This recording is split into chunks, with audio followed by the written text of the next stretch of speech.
Are you struggling to see good results when running ads for your pressure washing business? Well, in this video, I'm going to go over 5 common mistakes I see time and time again that pressure washers make when trying to run ads for their own business.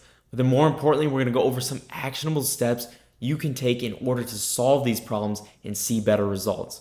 Okay, side note, if you don't know who I am or who this random guy is talking on the internet, my name is Andrew, and our company works with strictly just pressure washers to help them land more clients, retain clients longer, and at the end of the day, generate them more revenue.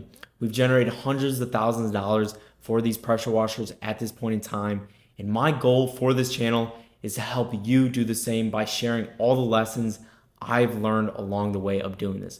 Okay, without further ado though, let's get right into this video. Okay, so by far, hands down, the number one mistake I see is actually choosing the pictures and videos to run on Facebook ads. Okay, the pictures and videos are the biggest lever you can actually pull when running your ads. It's really that deciding factor of, is this gonna be a good ad or is this gonna be a bad ad, okay? And the mistake I see on pictures and in videos, they both can work, but the mistake I see is they are not engaging, they don't build any trust or credibility. So the end goal of a Facebook user is to convert them into a client, right? Convert them into a lead, visit the website, stuff like that. But we first need to have them engage with your ad. That is the first step we need to focus on.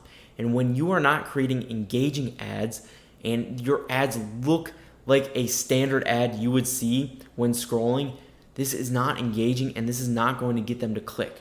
Our goal is to get them to click. Remember, we want them to engage first.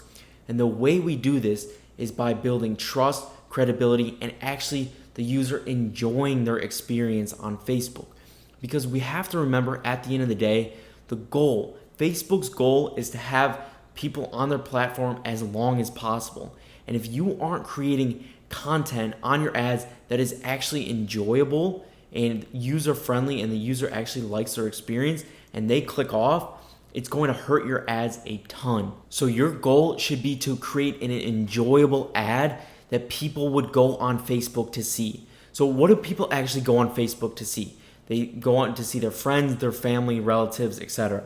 Okay? They just go on there to enjoy the experience. So if you can create ads that people will actually enjoy, whether they convert or not, Facebook will still reward you. If they engage, if they comment, if they like, your ad will actually be cheaper to run rather than if they actually aren't enjoying their experience and they click off. If they click off, it will tell Facebook, hey, a lot of people are clicking off on this ad, so it's gonna cost you more to actually run it. So if we can keep this as enjoyable as possible and as engaging as possible, Facebook will reward you and you will get more engagement, which leads to more clicks and more clients at the end of the day. Okay, on to mistake number 2. The second mistake I see, it happens all the time, is not allowing enough spend on your account before making a decision. Okay, for example, let me tell you, $10, $15, $50 is not enough data, is not enough spend on your ad to actually make a decision. I see it all the time and it happens even in our ads. You know, one day you'll get 0 leads by spending $25.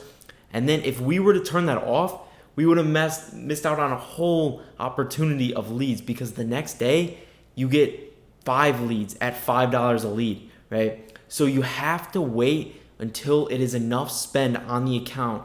And you can determine this for yourself, but I recommend at least $150, even that's a little low, to actually start seeing real data such as your click-through rates, such as your cost per leads, even cost per sales. You can get on into that if you have a reporting tool for that. But really, you want to spend at least, like I said, $150 to get some real data. And I know it can be just an emotional roller coaster up and down when you're checking. Trust me, I've been there. But you just have to look at the data and remember, numbers don't care about your emotions, and you should only be making informed decisions based on the data and the numbers.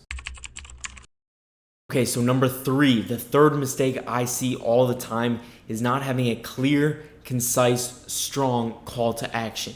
Okay, so simplicity is the ultimate sophistication, especially when it comes to advertising. Your call to actions, your ad should clearly convey the service that you want to offer. And a lot of times I see people, using AI and trying to sound fancy in their primary text and in their headlines and even maybe on their videos. But you have to understand, we have only a very split second of someone's attention. And what we have to do is we have to convey what we are trying to express in that very short amount of time. And if we don't catch their attention, and if we don't have a strong call to action on what clearly you offer, then they're going to scroll right past. People don't have the time of day to try to figure it out. They don't want to have to try to figure something out. It uses way too much cognitive energy for a human to do that when they're scrolling all day. So as soon as they stop on that ad, your headline should clearly convey the service you are trying to offer, and the primary text should go along with that headline, as well as your video and how you're actually talking to the camera or what your picture actually shows in that ad. It should be quick to the point because simplicity is the ultimate sophistication in advertising. Number 4 would be not targeting your ideal audience. So there are multiple ways to be targeting your ideal audience on Facebook. I have a whole video going over exactly how to do it on my channel. So if you want to go ahead and check that out, of course, after you're done watching this video.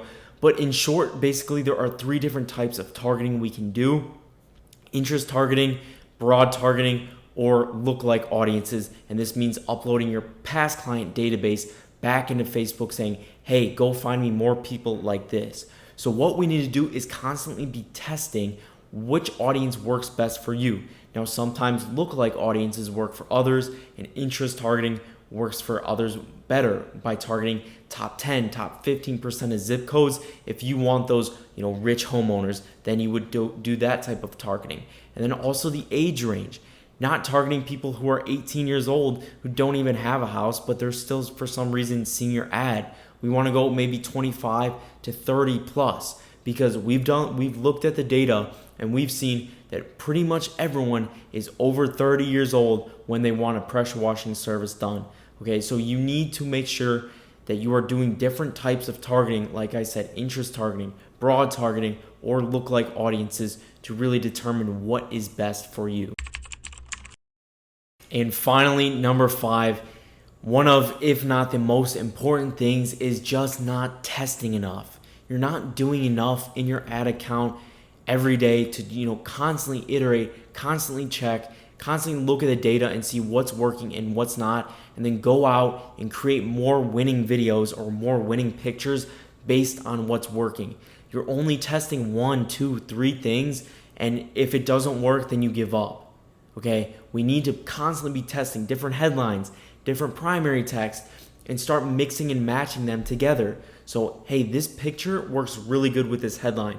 Let's run some more tests. And after talking to these people who, their ads might not be working, it's always really clear to me how much they've actually put in and how much effort they've actually tried to make this work, rather than just running one picture or one video with one different type of headline and just saying, hey, it's not working, versus other people where I look at their ad account and they've tried 50 different pictures, 50 different videos, and finally they start to find winners.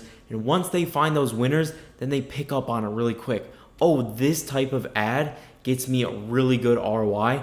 Let me make 20 different videos that are similar to this, and then we'll see, and we'll constantly just keep iterating from there. So one of, if not the most important things, is you're just not doing enough. There's just not enough effort going into the content creation or the testing phase of things, and you're not understanding the data enough to make an informed decision. Okay, I hope that video gave you a better understanding of what to do versus what not to do when running Facebook ads for your pressure washing company. But if you saw that video and you're like, hey, Andrew, I just want you to do this all for me, feel free to book a call with me down below, and we'll set up the complete system for you and generate you leads on autopilot. All right, I appreciate you watching, and I will see you in the next video.